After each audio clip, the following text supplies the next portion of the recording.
Welcome, welcome, welcome everyone to What's Your Superpower TV. This is Power Conversations live. Tonight, we are having some amazing authors here. The number one best-selling authors of Rising Above Narcissistic Abuse. We are going to celebrate these ladies tonight. We are going to find out the ins and outs of this wonderful book and how we can get our copies and share in their joy in their new publication. Welcome. So right now, we're going to start with an opening intro from the visionary, Miss Ina Johnson Myers. Hi, thank you, first of all, Nadia, for having us on your program. And we truly appreciate you for wanting to help us get this word out and to just have open conversations about this. I am Ina Johnson Myers. I'm a 24-year retired Army combat veteran. I'm the CEO of When She Rise and a 4-time best-selling author. And what I do is I help women understand the difference between healthy and narcissistic loving relationships. This anthology was God-driven. And these amazing ladies said yes to the vision that God gave me, and I thank them for that. And that's who I am. I want you to hear all of these amazing ladies. Like I said, we also have a website that we have 12 authors, so you can go meet the other authors at risingabovenarcissisticabuse.com.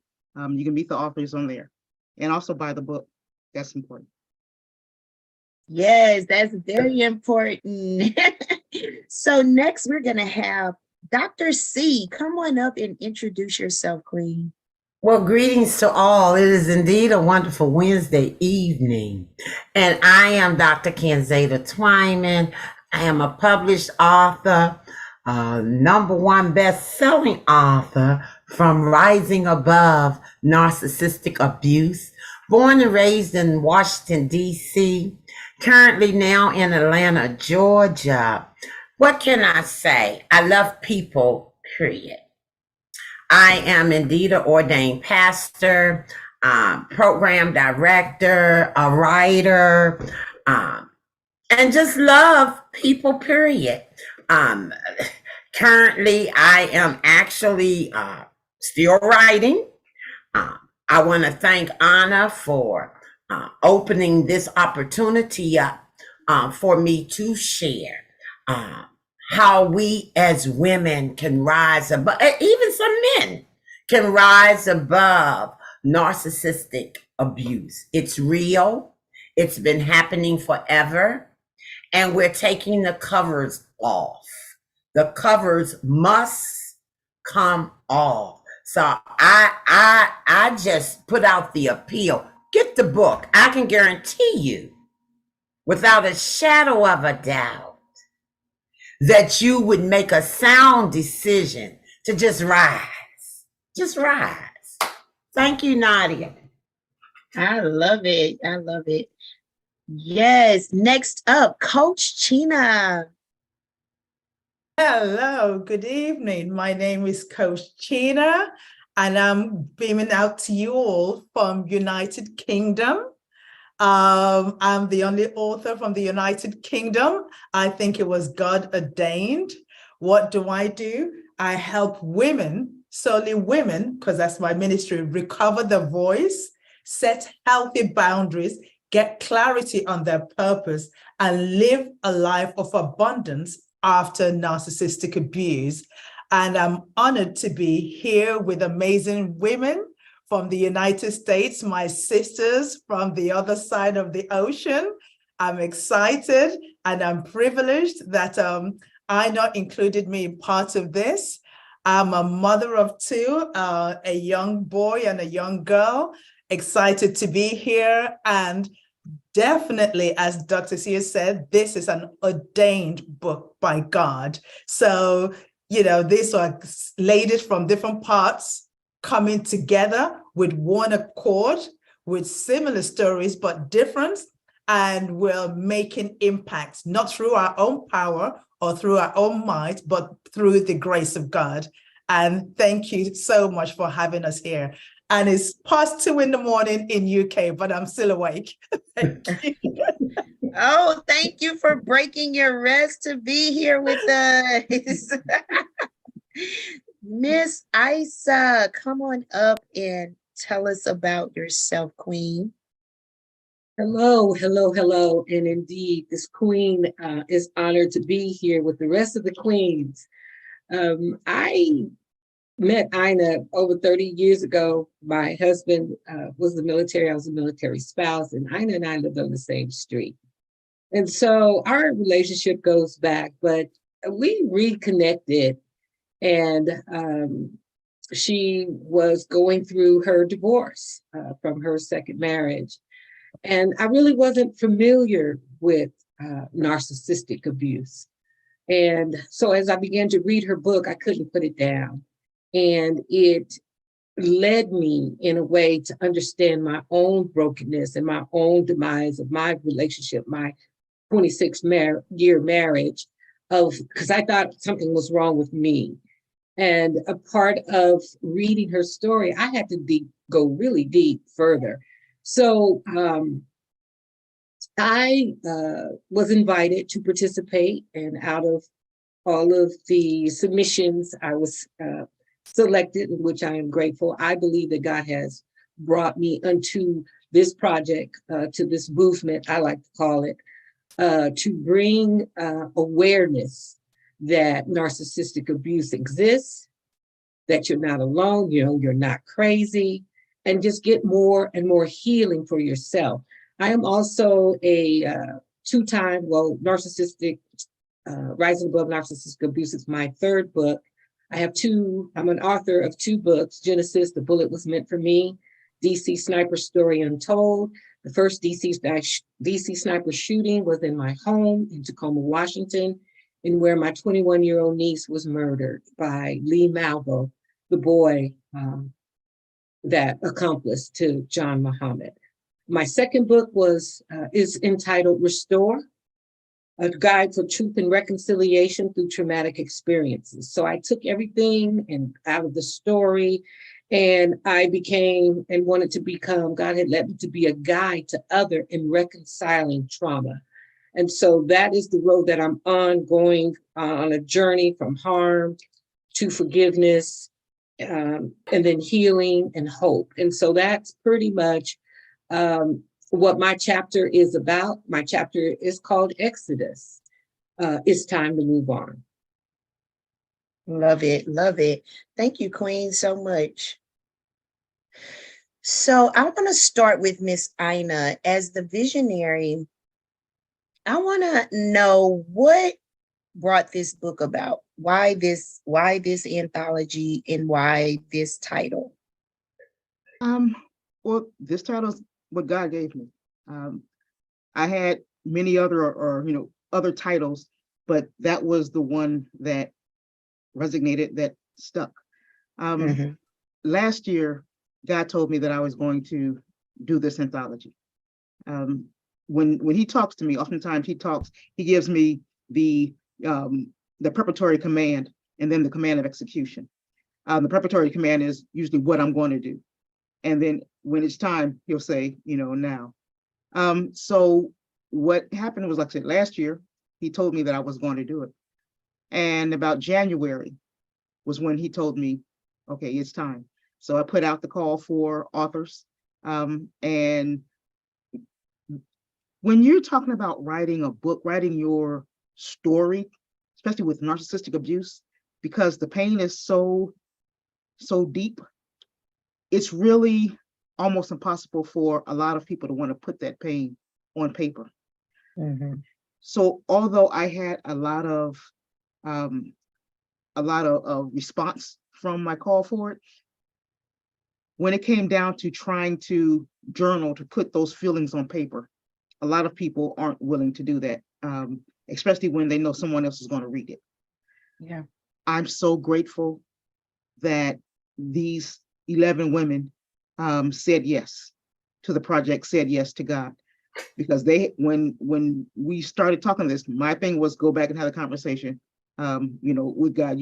That's between you and God. but they said yes, and I'm grateful. And actually, when it started out, I wanted 20 authors. And I was writing my, when it came about, it was like 11 authors. So I was going to put 12 of us all together. And so I was writing my sister when I closed down the call. And I said, yeah, I was trying to get 20, but I only have 12. And when I said I only have 12 and hit sent, God told me I did a lot with 12 the first time. So when I was writing my sister back going, oh wow, oh wow, oh wow, because it hit me so hard that he said that. So I don't know what God is doing with this anthology, but I know that he gave all of us the courage and that voice to go out and help others, because like Dr. C said, it is ridiculous, the millions, the hundreds of millions of people that are affected by this, but people don't want to talk about it, especially in our families and in our churches. People don't want to talk about it, but God did not ordain us, or God did not, make us fearfully and wonderfully made so that we could be abused. God does not condone abusive marriages. He did not put those together. The devil did. We allowed it.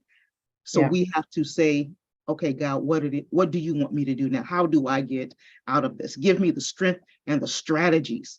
Because when I asked him for the strength and the strategies, he gave me Joshua 1 to read day and night. I didn't know why I was reading it. I didn't know why I had to be strong and of good courage. And I kept asking other people, why is God saying this to me? But when God is talking to you, he's talking to you alone. It's not a conference call. So when he tells you what he's telling you, you have to go back to him for clarification, and he will give that to you. But he will definitely give you the strength and the strategies to get out of your situation.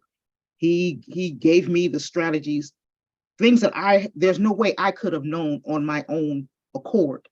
He gave me the strategies to maneuver around stuff and not get things that were obviously meant for me. He allowed me to maneuver around that stuff so that I didn't get hit by any of it, which was, when I look back, I was like, wow. So I knew that was only God. So when you ask him, he will give you the strategies to do it. So that's how this book came about. As he taught me the strategies, as he gave me the Joshua, he told me now I got to go out and help others. So that's what I'm doing. Love it. Love it.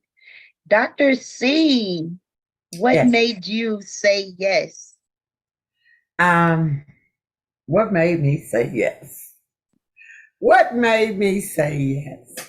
I as I stated earlier, I had been writing a few books, and I was in a recent anthology, Today I Choose Me. And when Anna put it out, and I talk with her back and forth, I may. Come on, girl, you need to let it be known. Come on. I may. Because it does, just as Anna stated, it takes courage to sit and expose where you've been. And I thought about it, Nadia, and I said, well, I've been delivered and set free. My greatest deliverance was when God delivered me from me. That's been my greatest deliverance.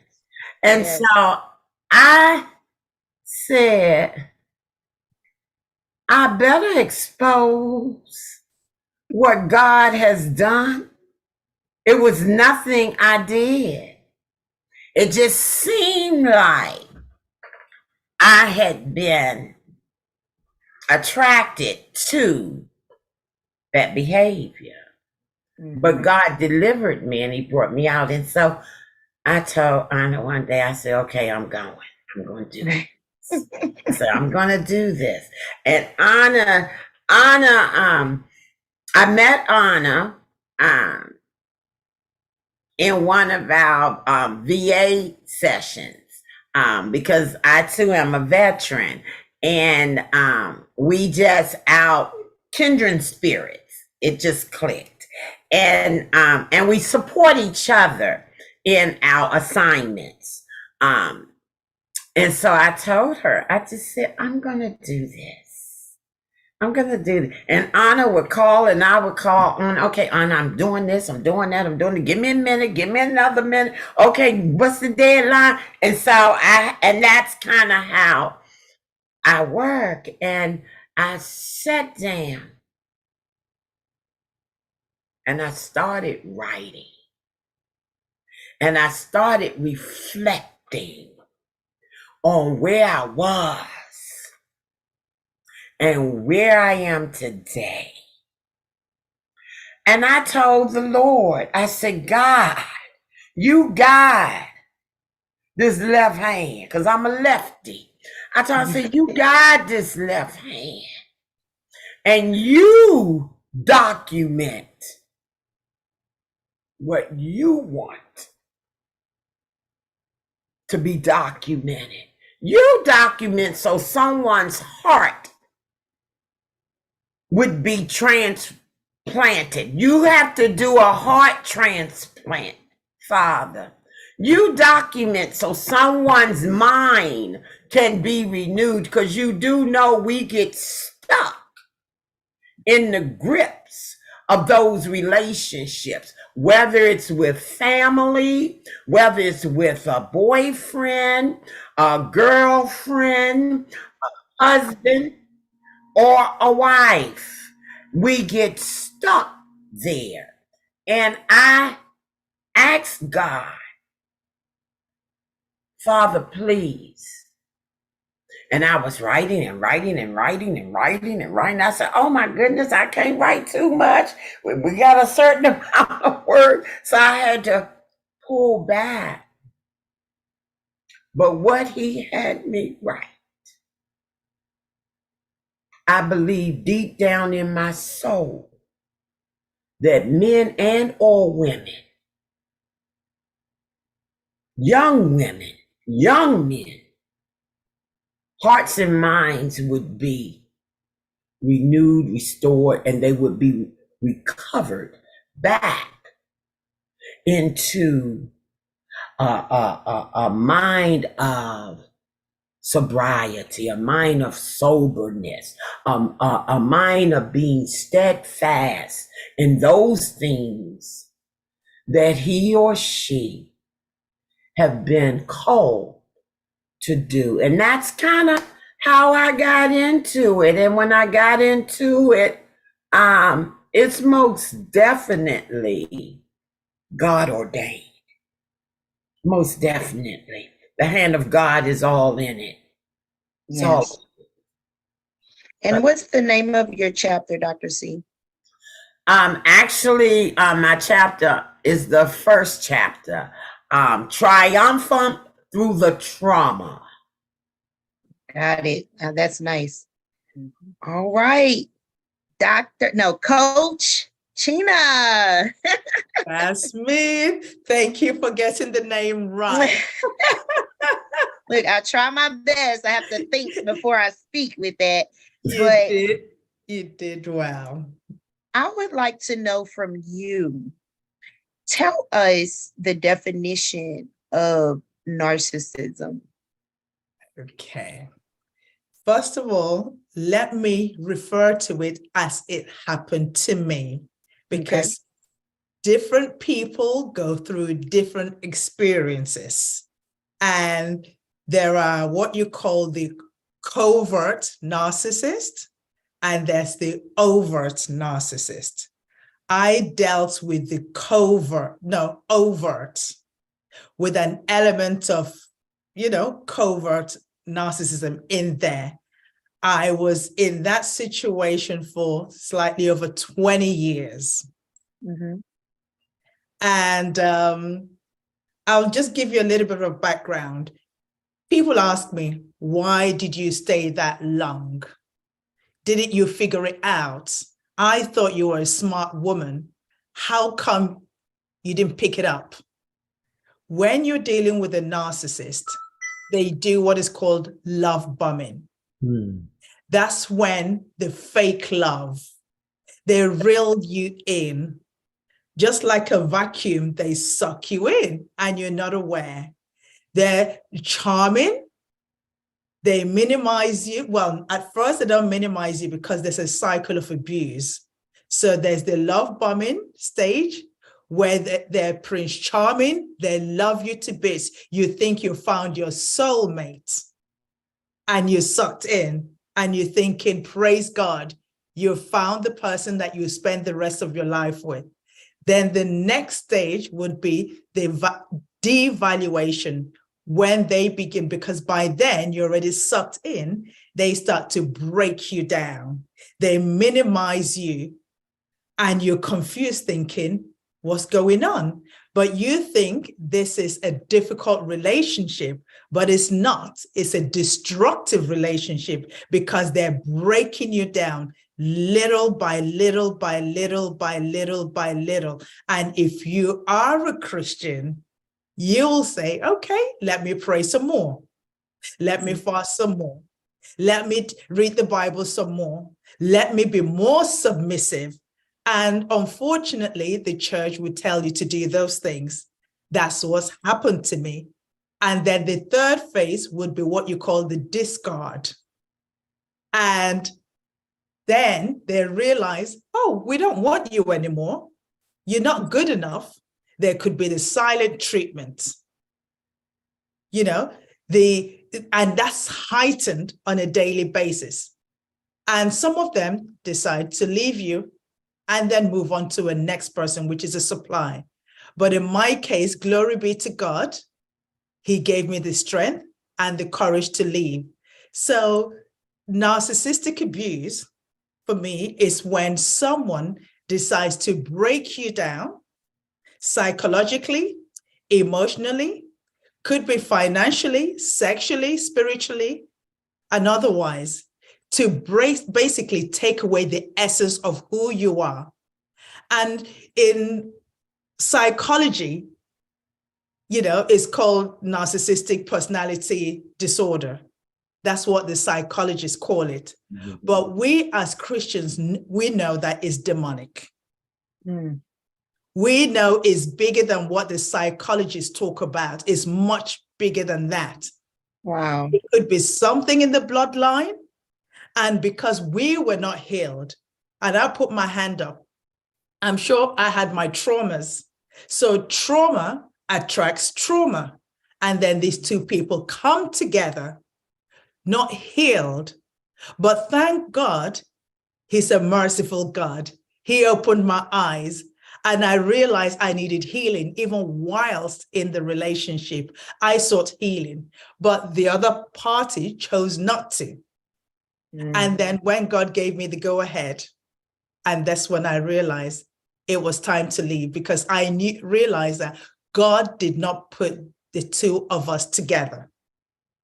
So I'll just say, God is a merciful God. Anyone in this situation should just call upon him and he does answer. Wow. So I'm hoping I answered your question. You did. Thank you for that. That's to clarify, you know, just what we are talking about here today. You guys poured your hearts out in this book, along with your other co-authors. So it's something to commend, even when, you know, some of you have mentioned that you've already written books, you've been in other anthologies, but when you have to kind of single out this specific topic, I know that that was kind of difficult for you ladies. So I do want to commend you and thank you for just being obedient. And because, you know, our stories are for other people.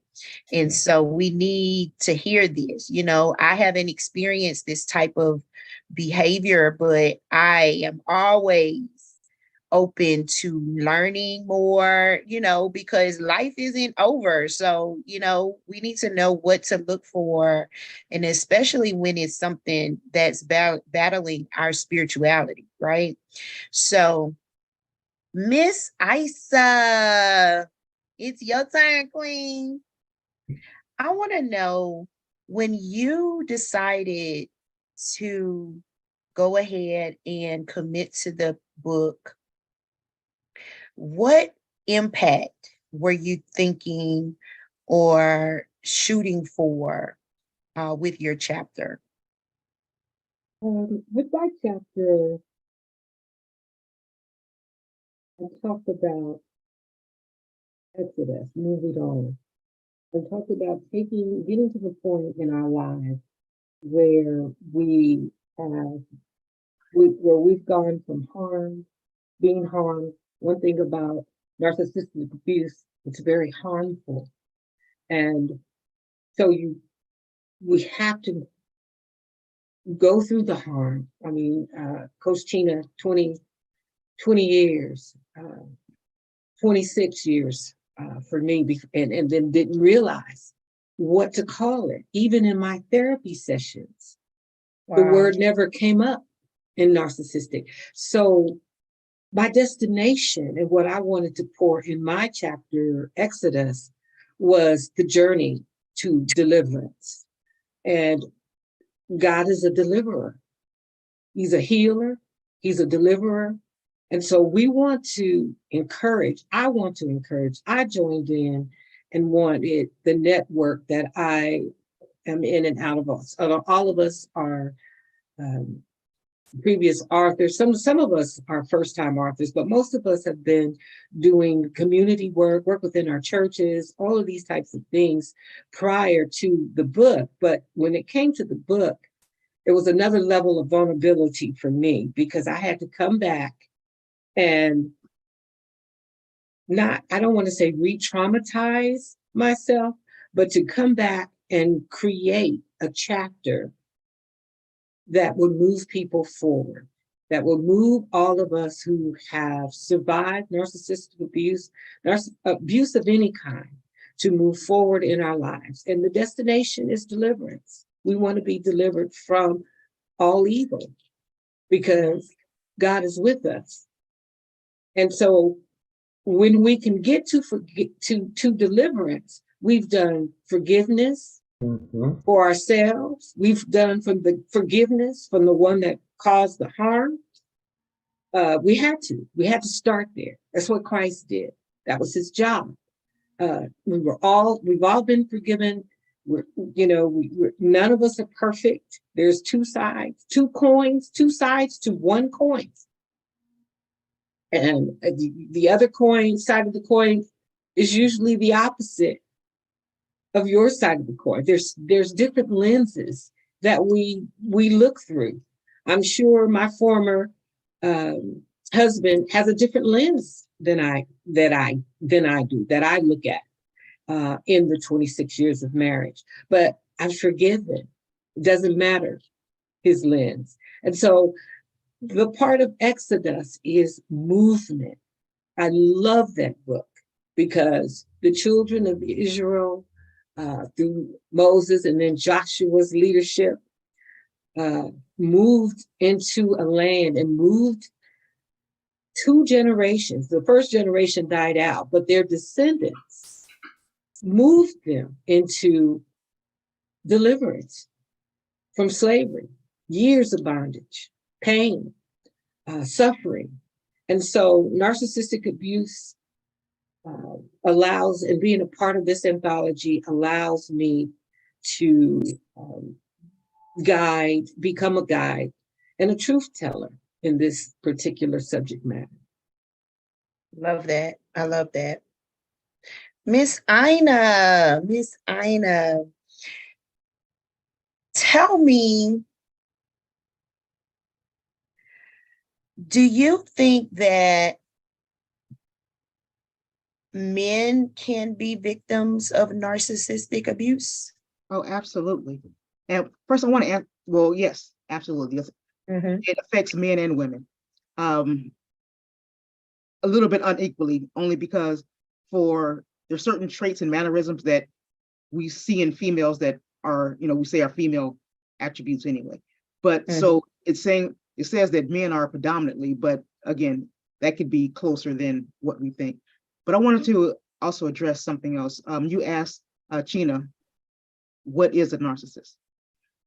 When the APA, the American Psychological Association, when they talk about narcissistic personality disorder, narcissism is a scale.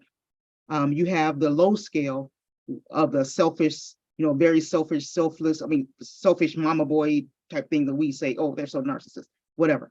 That's small. When you're talking about narcissistic personality disorder, that is a cluster B personality disorder, according to, again, the APA. And also in the cluster B personality disorders are sociopaths and psychopaths. So when we talk about narcissistic personality disorder, we're not talking about a selfish mama's boy. We're talking about someone that's in the same category. And they also may be more dangerous than someone that's a sociopath or psychopath, because when you see someone that's sociopath or psychopath, they have the sinister, the crazy traits or whatever. So you kind of back up from them. Yeah. With narcissistic personality disorder, they're very charming. They're very charming. So they draw you in with that charm, and they're going to abuse you like the sociopath and psychopath, but they draw you in with that charm. And why people stay so long is because they get abused and then they get drawn back in with that charm. They get abused again, and then they get drawn back in with that charm. So victims are often waiting for that, like Chena said, the love bombing in the beginning. They're often waiting for that love bomb to come back, thinking that this abuse, this is just temporary. They're just stressed at work. They're just, if I lose weight, if I, serve them better, if I do this, then not understanding it's not a me problem, it's a you problem. Yeah. So that's why so many people are confused about narcissism, and why people that are smart and intelligent and have all of this stuff, why they're victims is because they are intelligent and smart and have all this stuff. You can't, there's no victory in breaking down somebody that's already broken. There's no victory in so the victory comes from taking someone that has the social background, has the finances, has all of this stuff that other people want, and drawing you in to break you down. So that's what makes it so dangerous. Because again, even though they still, and again, psychologists say also that when you have one personality disorder, you can have multiple. So for people that, a lot of people that are in relationships with narcissistic personality disorders, they see, sociopath, psychopath, some of the other disorders in that. And whether that person has a clinical diagnosis or not, what the victims feel is the same thing. So, whether they go to the doctor and get that diagnosis or not, they still have the same personality and traits as someone that is not diagnosed, and you still feel the same pain, the same agony, the same, all of that, even if they were diagnosed or not. So it's, like I said, it's important for people to understand that this is not just about somebody that's selfish. It's a lot more dangerous than that. Yes. So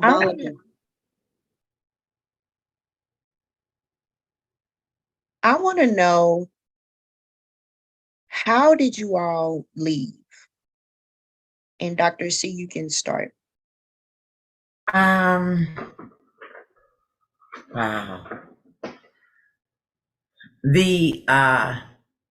I think my breaking point was when the guy that I was dealing with at the time, his abuse went to my daughter. And when my daughter, at the time, she was like 15, she grabbed a knife. Wow. to literally try to, her thought was to kill him to protect us. And when that happened, I said, this is it. This is it. You know, and the police would often come. They knew our names, you know, and they would come. And this time when they came, I didn't allow the luring back in. It was nothing this man could say to stop me from moving forward with him coming back in to the home. And this particular time, he ended up serving some time in jail because I went forth. It was no more, oh baby, I love you, you know this, you know that. You know, it was no more of that.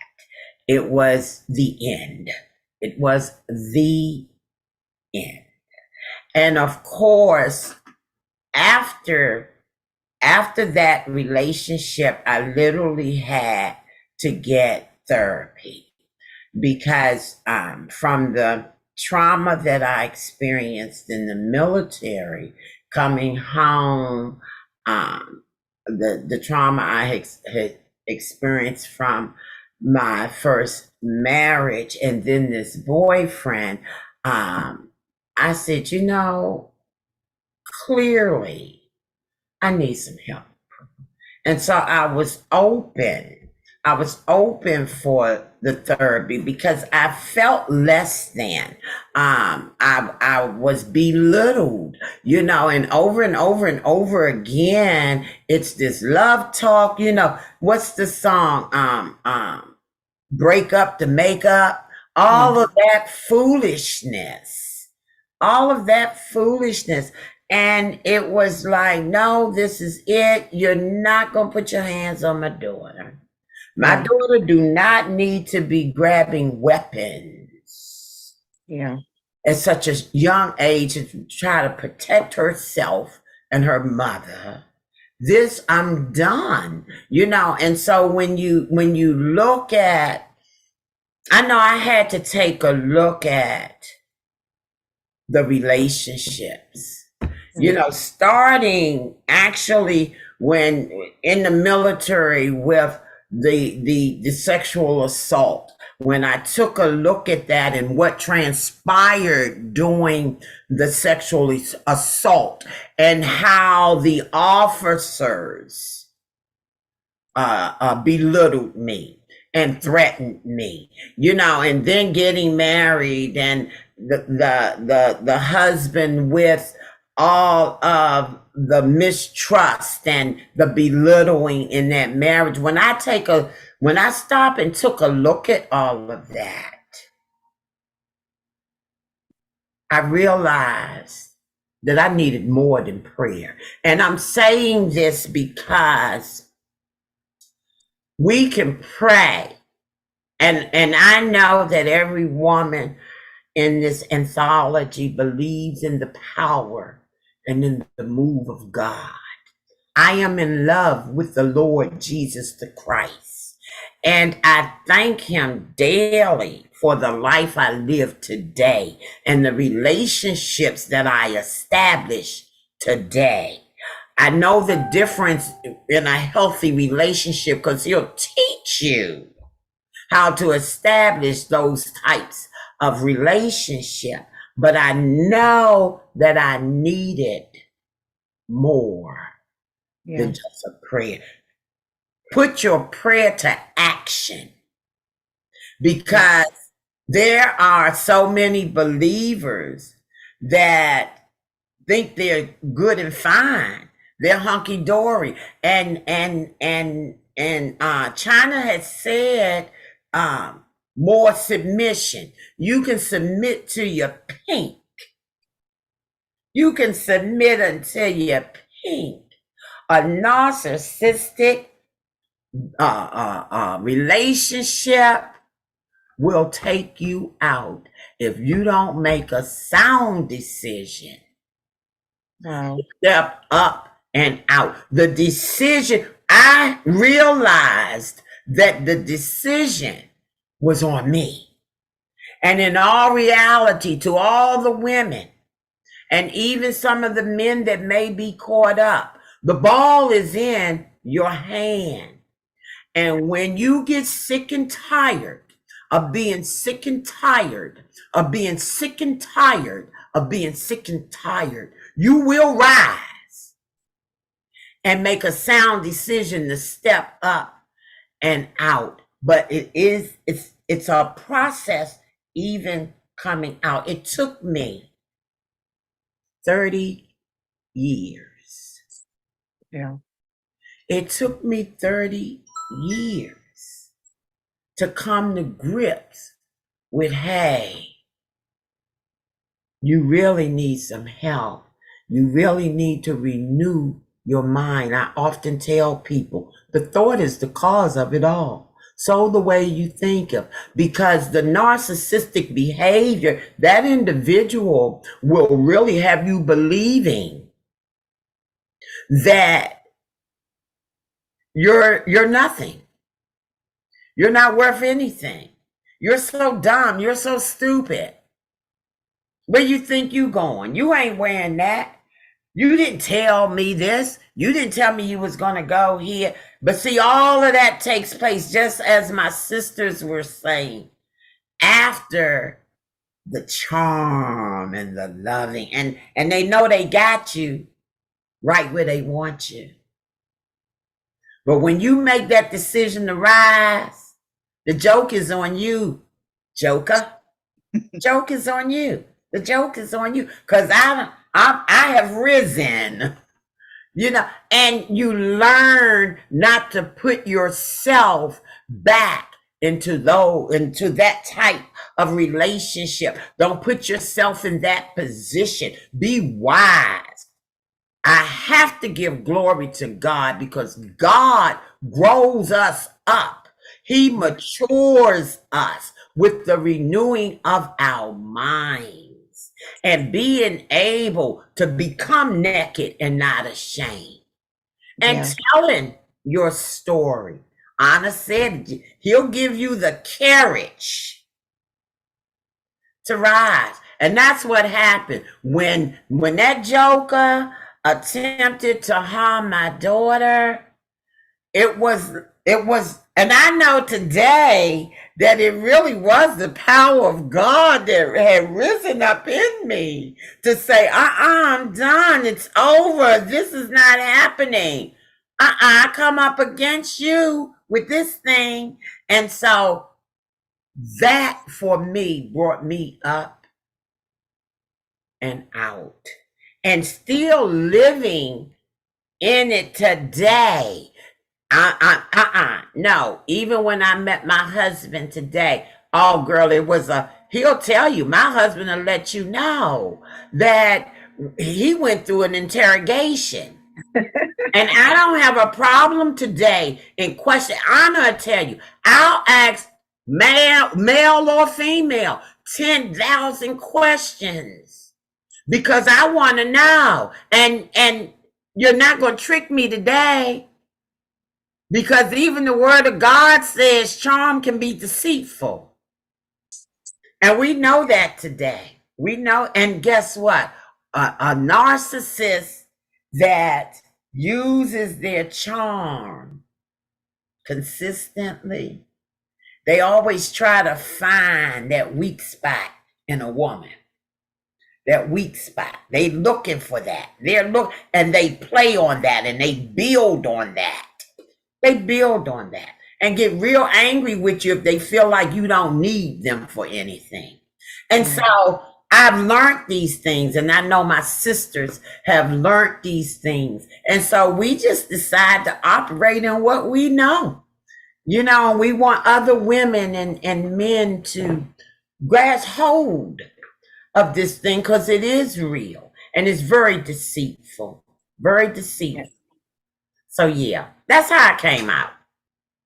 Thank you for that. Thank you for that. Coach Chena, how did you come out? Oh, wow. Thank you so much for that fantastic question. I think for me, it's an awesome question. What I would like to throw before I answer that is that we don't diagnose narcissists, but we discern. Because people say, how do you know you haven't got a prognosis or a diagnosis? No, we don't do that. We discern because we lived with these people. What I forgot to mention as well, in terms of the traits of a narcissist, for those that are listening, so that they can look out for these things, these people have an inflated ego of themselves, overinflated ego. They lack empathy. Oh my goodness. That is the main trait to look out for. They lack empathy, the constant need for attention, the repressed insecurity. They pretend that they're full of confidence, but they're not. And they try on a regular occasion to break down your boundaries. So I was experiencing this in my relationship. And then what happened over the years, I was losing the essence of who I was as a person. Chena was generally a happy person, not overly confident, but confident person. Mm-hmm. I was able to make decisions on my own, but all of a sudden, I was going to the perpetrator asking, does this look good? Should I do this? Should I do that? So I was losing the essence of me. Always crying, always angry, constantly hypervigilant, second guessing myself on a regular basis. And that was never me. I was isolated because no one was allowed to visit us. Wow. Yeah. We had a lovely home, but no one was allowed. And even if I said hello to the neighbor, quote unquote, I wasn't having an affair with the neighbor. Because what they do, they project that onto you. This was a constant thing during the relationship. Finances were hidden or withheld. You had to beg. Even if it was my money, it was not deemed as mine. So this was going on for years. And then I had to deal with my mom that was ill, that suffered multiple strokes. So generally, maybe if I didn't go through all of that, the strokes and whatever, maybe I would have woken up earlier. But I cried to God, just like everyone says, you pray. I love God.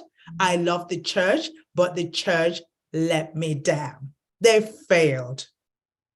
And they're failing a lot of women till today. I went to them because we had connections with ministers, pastors. We were known, we were seen as the it couple. So you can imagine, no one believed me. We looked good together.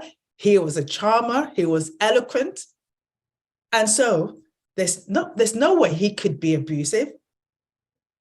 So one verse that kept on coming to me was, he came to set the captives free. And I didn't realize it had anything to do with me. I continued to pray. I went to people. They said, pray some more, fast some more, be more. I kept on getting that. You read about this in the book.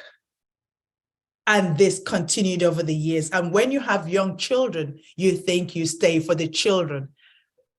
And I would have to take responsibility because maybe I was so overly confident that if I prayed more, I will be able to change him. If I loved him more, I'll be able to change him.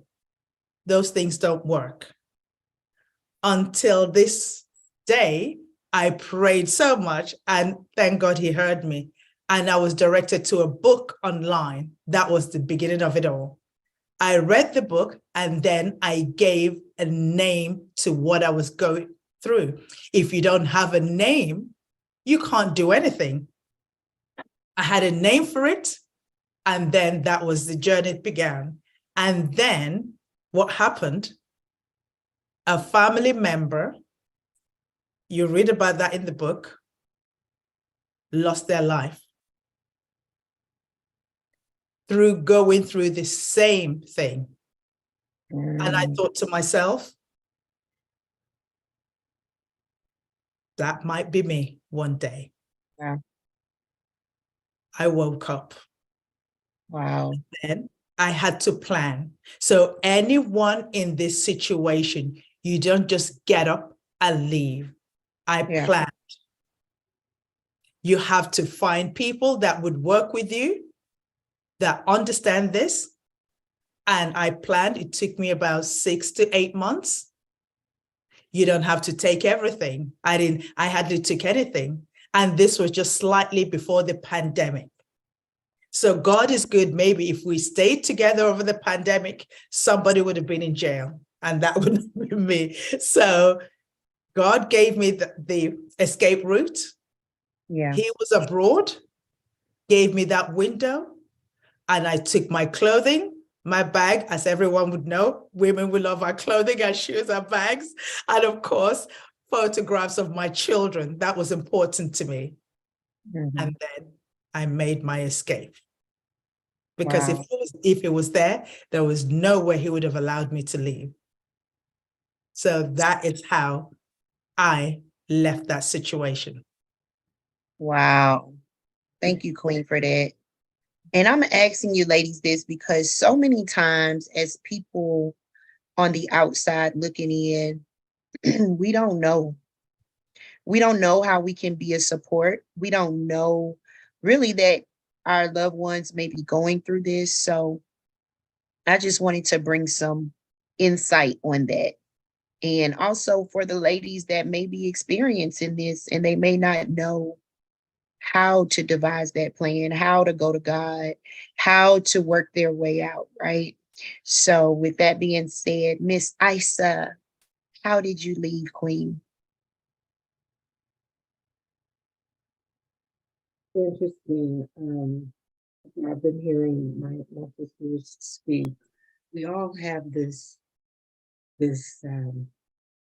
twine that intertwines us together in terms of our stories. My story, my trauma began in the marriage, daughter away from school and college, 14-year-old at home. And this horrible tragedy happens to a family member who was living in our home. It was my niece, my husband's oldest sister's youngest child, was staying in my home, the age of 21, with her 6-month-old baby. Mm. And you know how you extend help and support to your family members. Yeah. And then this tragedy happened. She opened the door. Her name was Kenya. She opened the door. Someone knocked at the door. And when she opened the door, she was shot point blank in the face. Oh my God. I was at the store and I was picking up my youngest, my 14-year-old daughter. And we came back and I started to rain a little. So I sent her into the house to open the garage door. The garage door, so I sat down, in the car, was waiting for the door to open. Instead, my daughter came back and she just stood there. She was in shock. She just stared, and how something is wrong with your child, And so I knew that look that something had, so I rushed out of the car and I said, baby girl, what is it? And she said, Mommy, Tina's lying on the floor and the house is all smoky. So I go to the front door, the foyer of my home, and there she was lying there. And I was cooking, and what I was cooking had disintegrated on the stove. That's how long she had been lying there, because I left her and the baby there while I went to pick up my child and I stopped at the store. So the house was smoky. The pot was literally stuck to the stove, and the food in it had just disintegrated. And she was like, so I first thought it was smoke inhalation. Then I realized I saw a hole in her cheek and I saw blood behind her head. So I ran upstairs to get to see where the baby was. who was 6 months at the time, and got the baby. She was still on the bed. I didn't know if the baby had been harmed, but I touched the baby and she jumped up and she grabbed me and she finished screaming and crying from where she left off, wondering where her mom had gone. So I grabbed the baby, a blanket, bottle, whatever I saw, and I went downstairs. I have a shocked 14-year-old. I have this baby in my hand. I managed to call 911. I can hear the ambulance. I can hear the sirens in the background coming. And I remember saying, hold on, Kenya, hold on, hold on. Hold on, baby girl, hold on. Well, when they got there, they worked on her and she had died. So now we're talking about a murder investigation, the police, the detectives, and everything.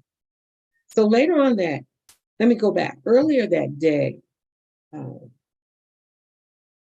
my husband had went on a trip to California, him and his brother. And that's what I was told, and that's what I believed. Well, about 3:00 that afternoon, he calls and says he arrived. Him and his brother arrived. And I was like, okay, we'll have a great time. 7:00 that evening is when the tragedy occurred in our home. I get a call. We're at the police station. The body has been removed from the home and taken in by the coroners. Me, my youngest daughter, and Kenya's 6-month-old baby, my grandniece, we're at the police station, being asked questions. I get a call. It's my husband. He was never out of town. He was in town. And unbeknownst to me, I'm trying to convey to him to come home. I've got money in the savings. I'll transfer it into your account, get a ticket, come now, don't try to drive back. All of this stuff, I had been beguiled.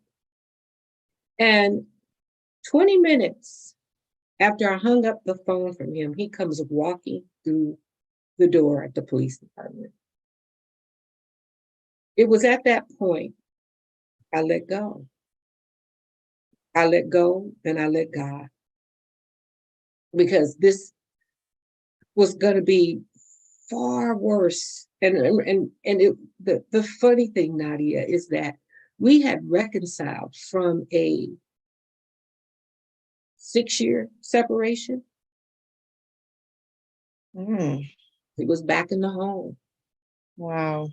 And I was believing and I was making it work. I mean, I stopped my practice that was thriving, and I had an offsite office, outside office and everything. And I moved everything and worked from home because I wanted to make him happy. One of the things is that you're always not available to the family. So I moved my business, closed all of that, 20 years of business in the community. I moved out of my office and came home. And so here I am looking at someone who, at that point, I realized that I am in this marriage and this new tragedy by myself. I didn't know who I could trust. And I did. I shut down. I shut down completely. Over the months, there was no turning back. It was 8 months before we knew who murdered her.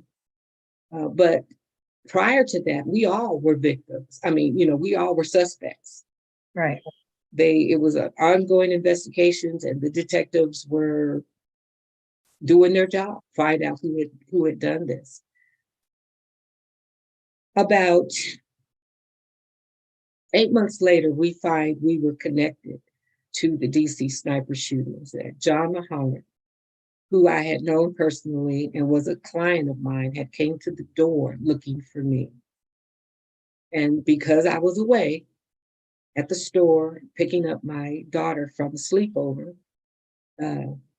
he came up to the door with a 16-year-old accomplice and shot, looking for me, and shot her instead. So after 8 months until we found out what had happened, what was actually going on, we tried to do all the things that we could do. You know, we had a funeral to deal with. We had to bury our beloved. And then here we are in this functioning, dysfunctional marriage for the third time.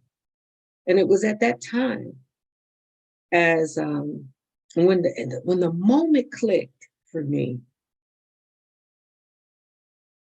when the courage came, because I didn't have the courage. I can tell you why I stayed. I didn't have the courage to leave. I just didn't. I didn't want to lose my home. I didn't want my children to interrupt their lives. I had one, a freshman in college, and the other one was in just entering high school. So I really had no way of understanding or making the connection until this tragedy had happened. We were at the particular moment, I'll never forget. We were summoned by the police department. When I say we, the Nichols, me, my former name, Isa Nichols, and the entire Nichols family, they had some information. So we're sitting in this conference room and we're waiting for the detective to come in. They had connected our beloved's murder to the DC snipers, to John Muhammad, through ballistics. And as I sat there, and my oldest sister was in town, and as I sat there, just looking at the Nichols, particularly looking at my husband, there was not one look toward me or my daughter, our daughter. There was not one support, because it was she and I that opened up that door that day. Right. Nobody else. And not one time did I see any consoling for me. And that's when I had my moment of, it's time to go. I gotta go. Yeah. I had to leave for me. Death was imminent. I literally knew that if I stayed in this marriage, I would die from a cancer. I'd be open to all of those types of things, an aneurysm, because I was numb. I was not supported. You know, I had the support of my family, but they lived in a whole different state. As far as the community that I lived in, it was just me and my family. And so I had that moment sitting in a conference room it was even to the point where voices were being said and I was just sitting there with a blank stare. That's the time that I knew that I had to choose me. And I told my 14-year-old at the time, you hang on to me while I hang on to Jesus.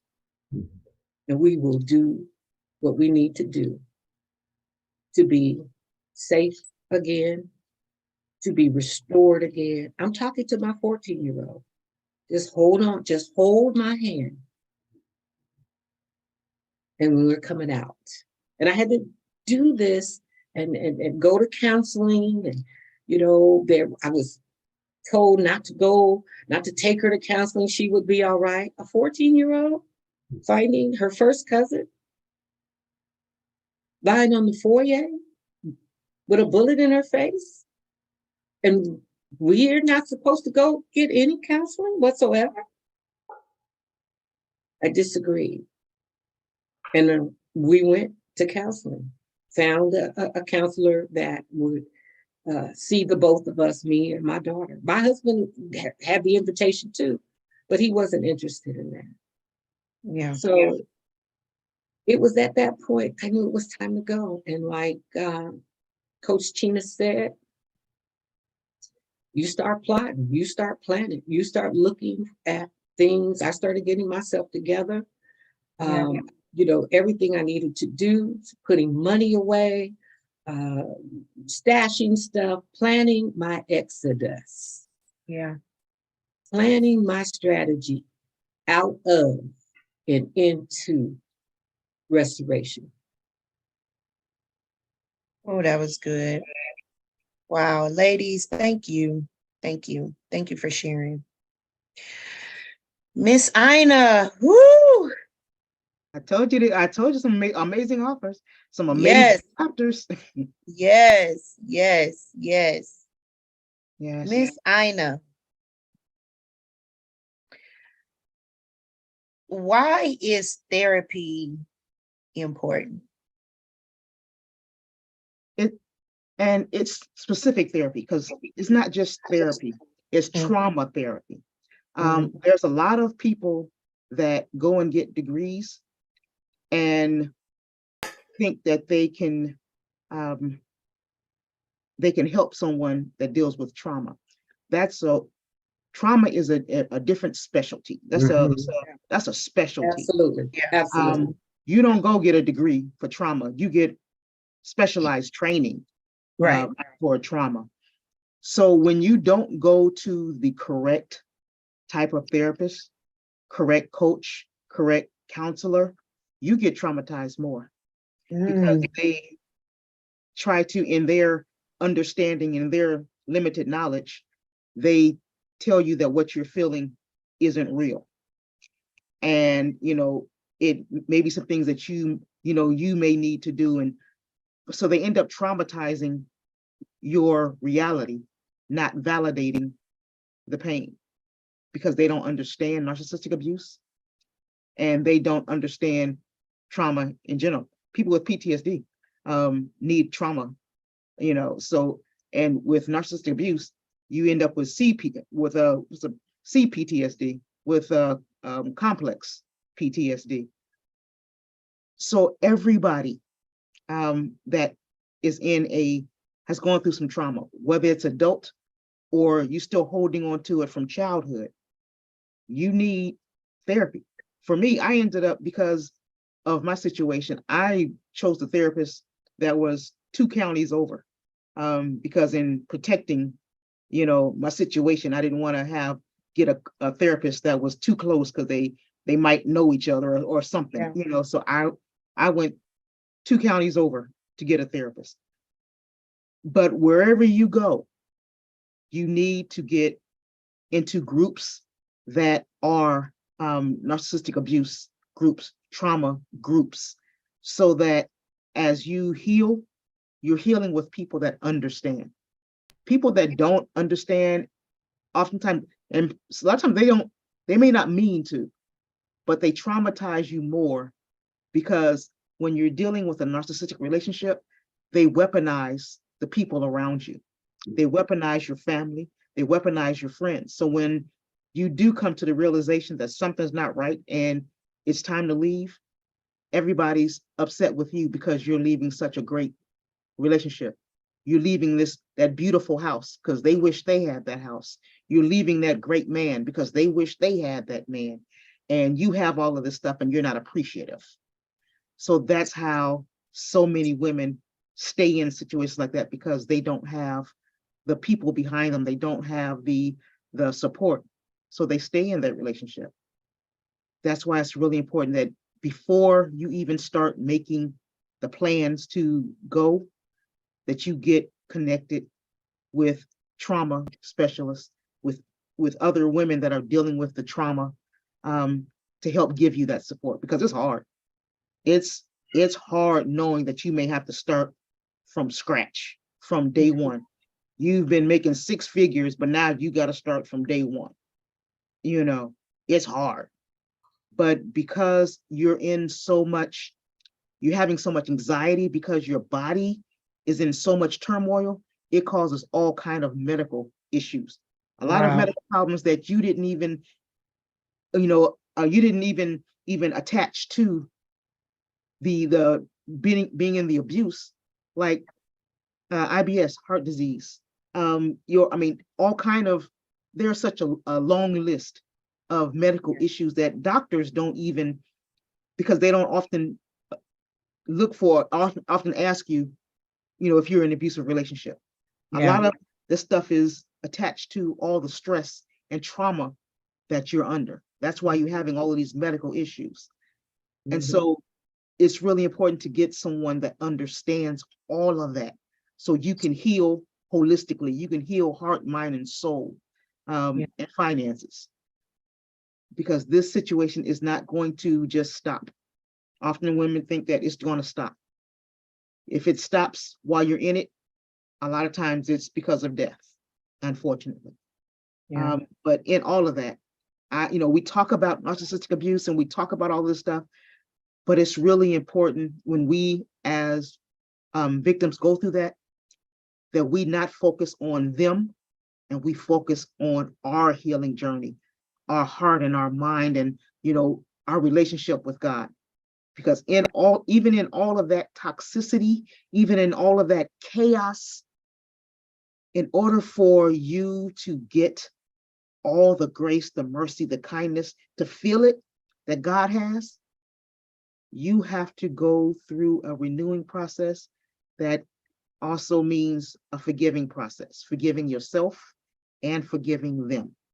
Even in all of that craziness and all of that pain, you have to figure out how to forgive yourself and them, so you can walk in the sunshine, in the newness, in the grace, and the redemption that God has designed specifically for you.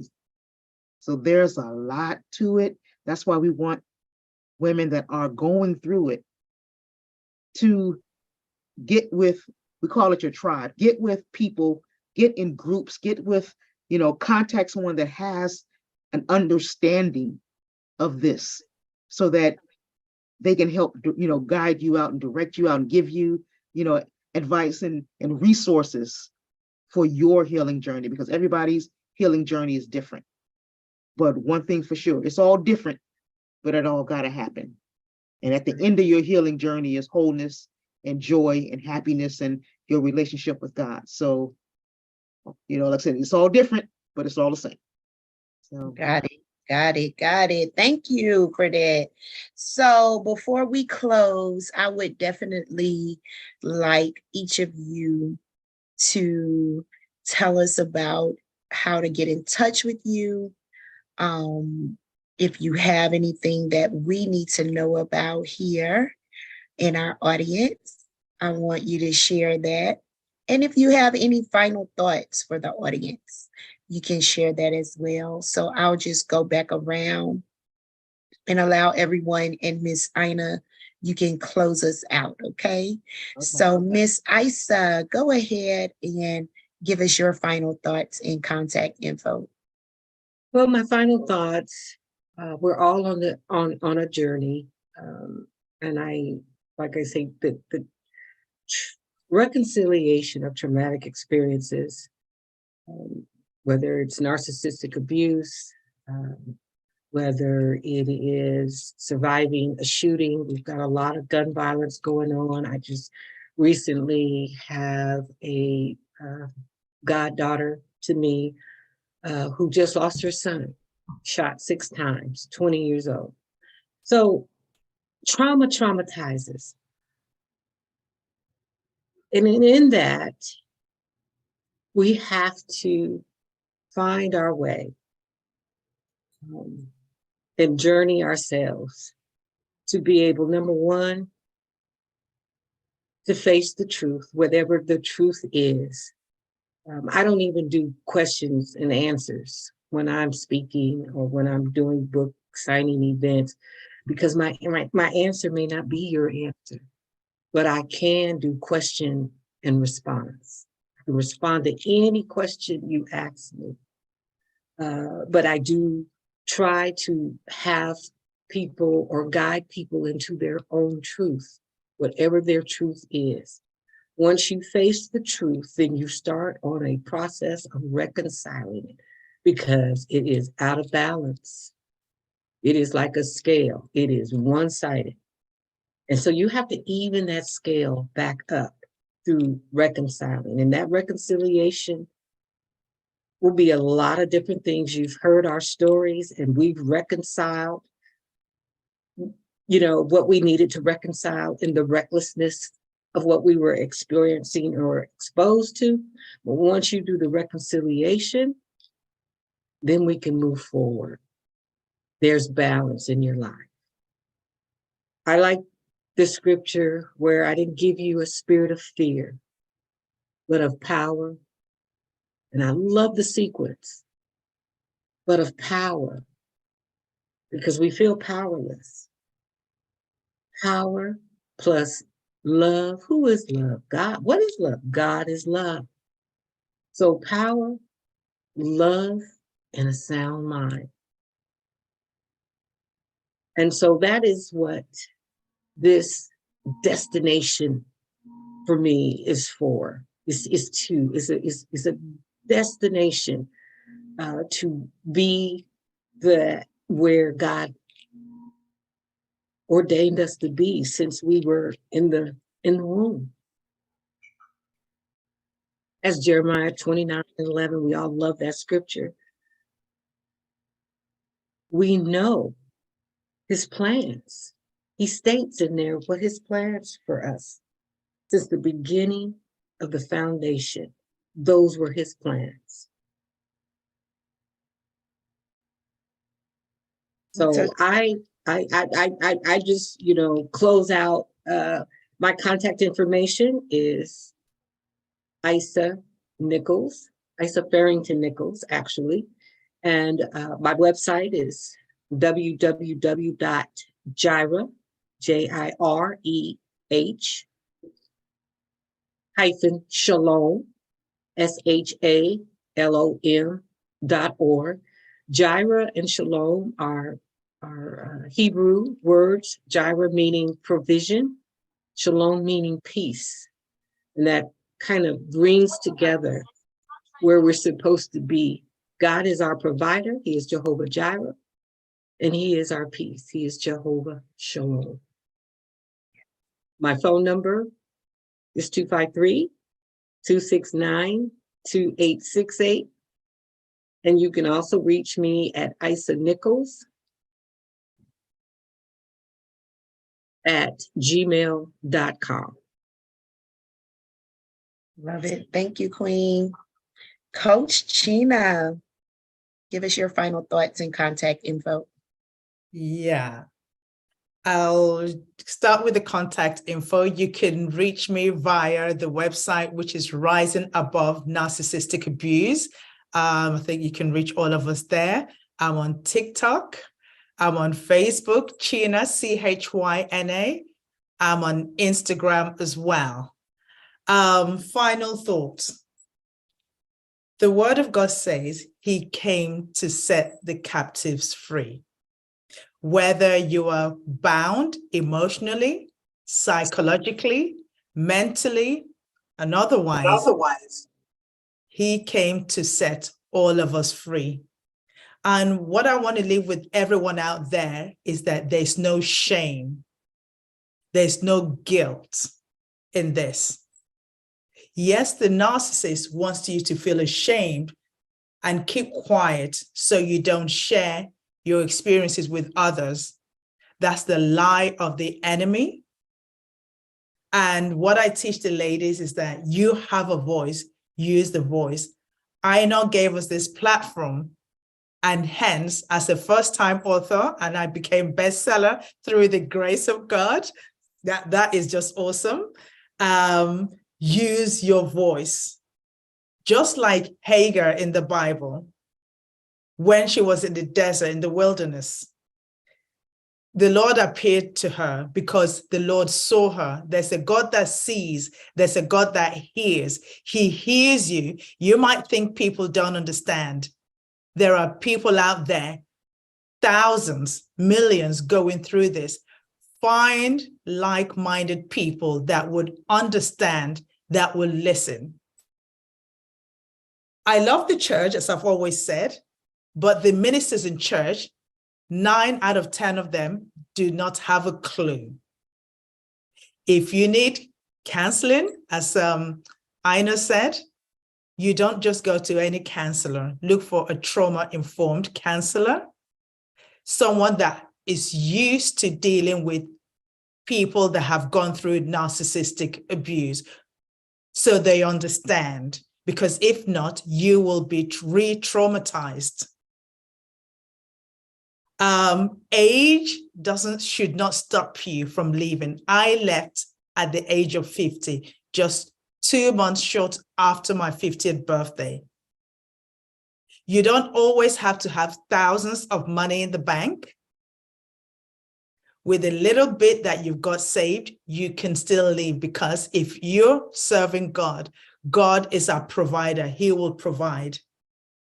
Do not allow anyone to silence you. And lastly, what I'll say is this: you don't stay because of your children. You leave because of your children.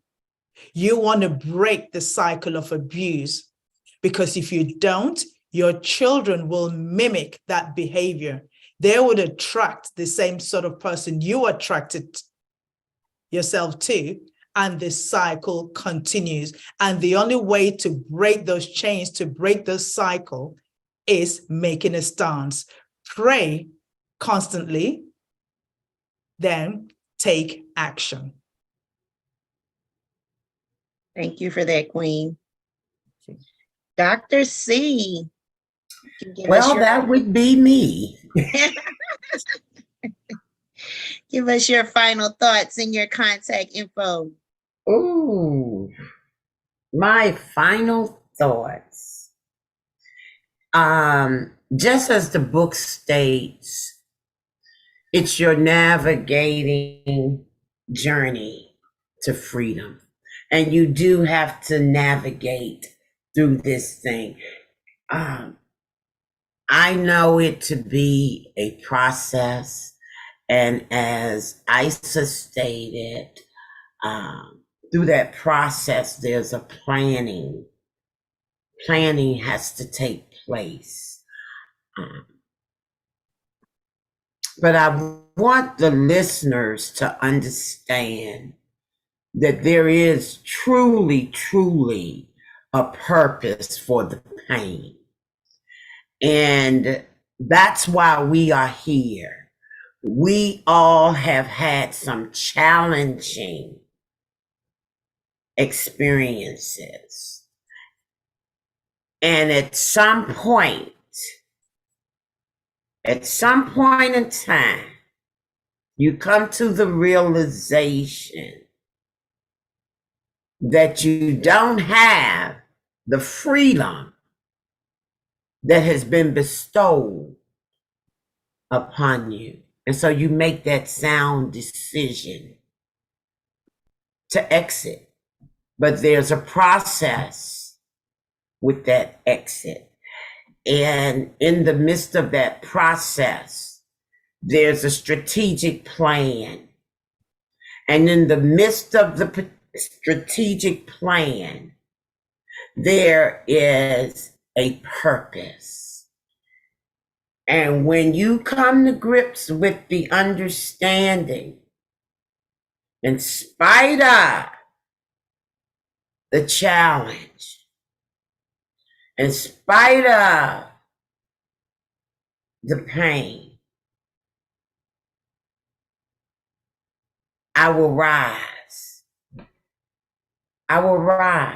And I often start my days off with Marvelous Monday, Triumphant Tuesday, though, because I know that I have to rise and move forward.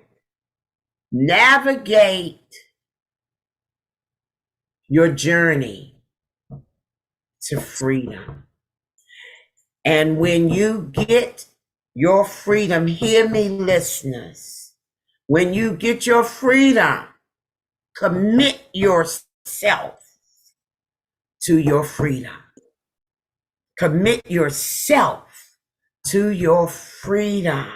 And I can guarantee you that the power of the living God will exceed your expectations.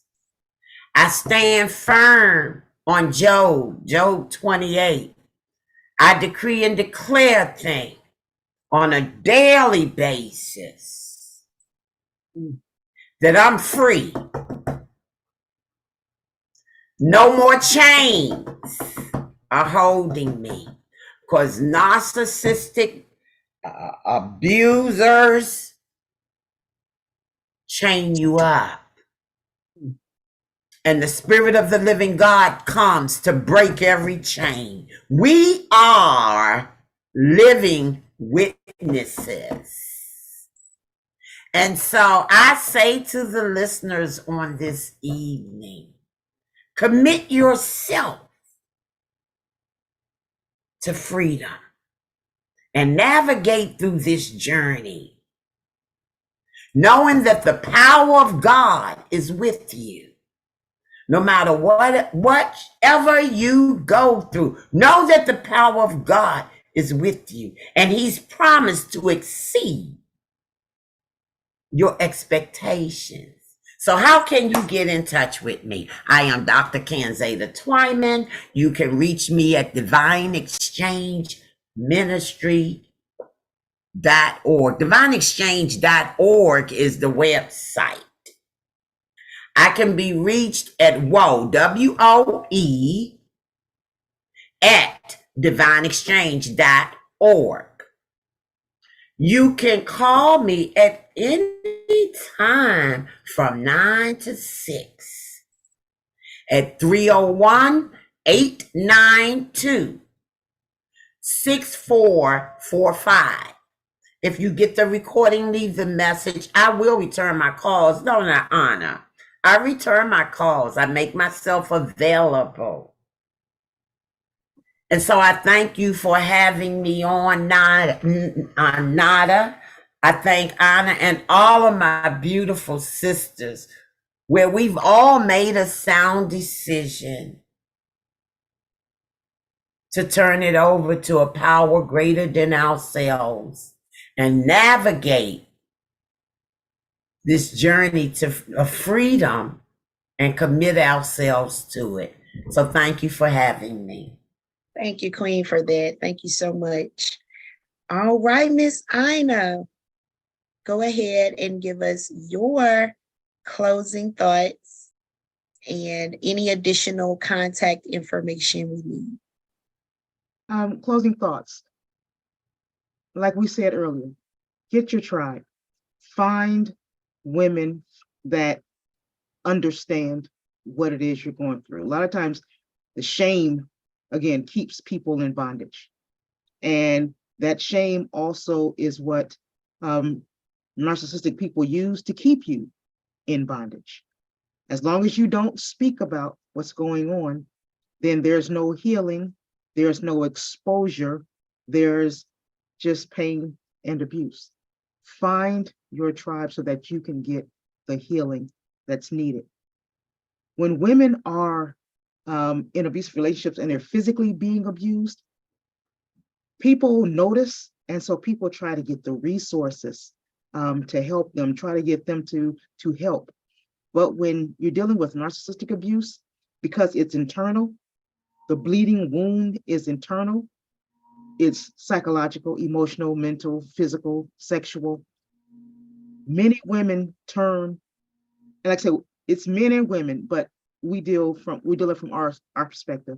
Many women turn to things like drugs and alcohol, and because they're trying to get that escape. And people are like, why is she drinking when she's with someone like that? Or if the person wasn't doing that in the beginning, and all of a sudden now they're drinking or they're doing, those are escape clauses.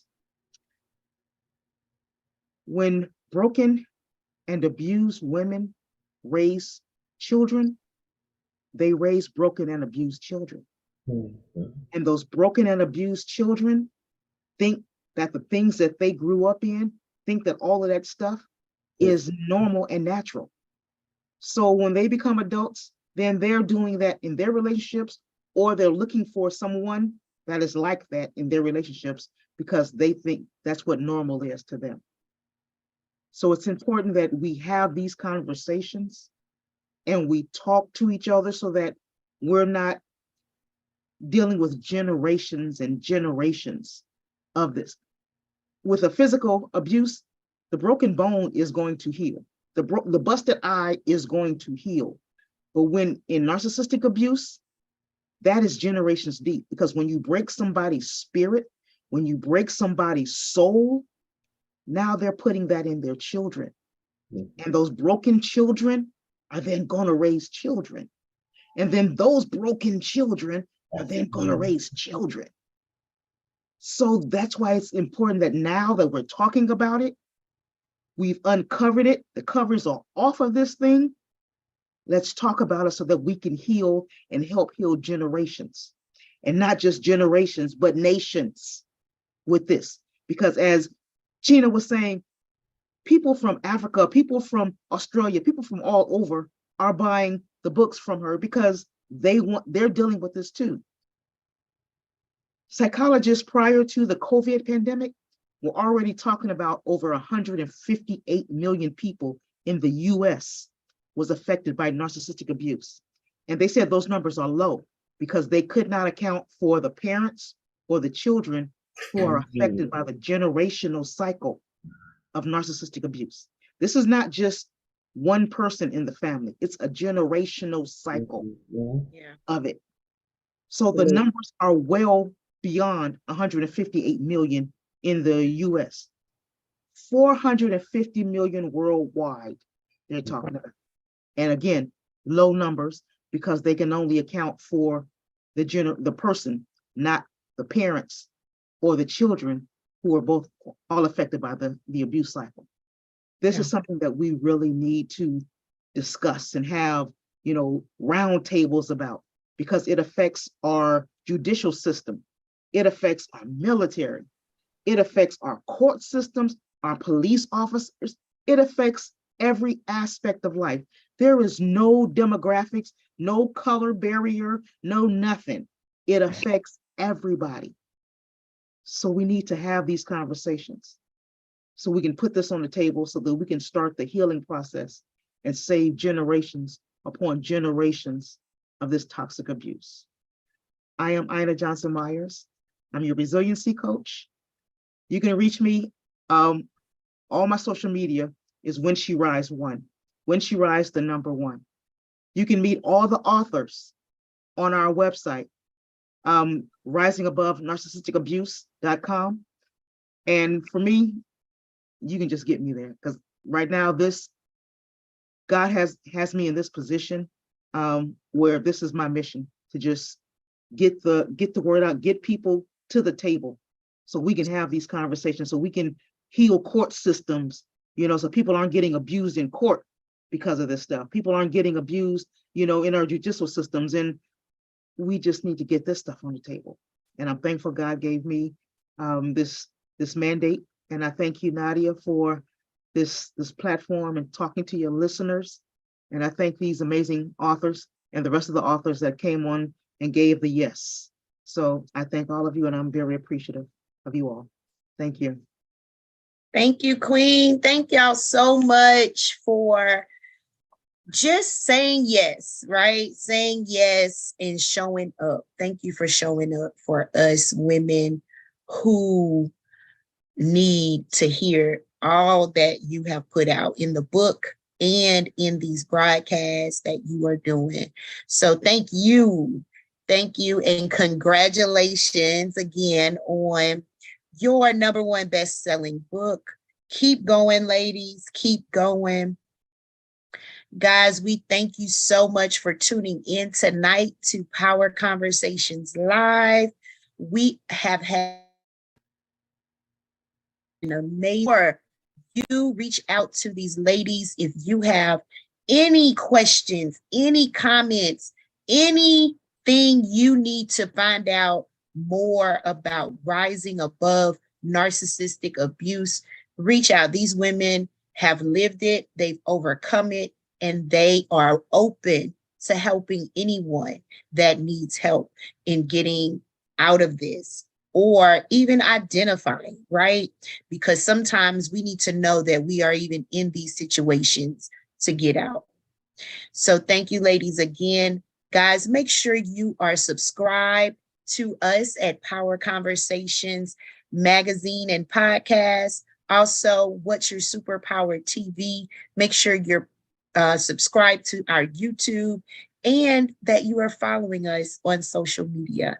Thank you again for joining us. Our podcast airs every Thursday at 8 a.m. on all your major podcasting platforms. Make sure you check us out. Thank you again.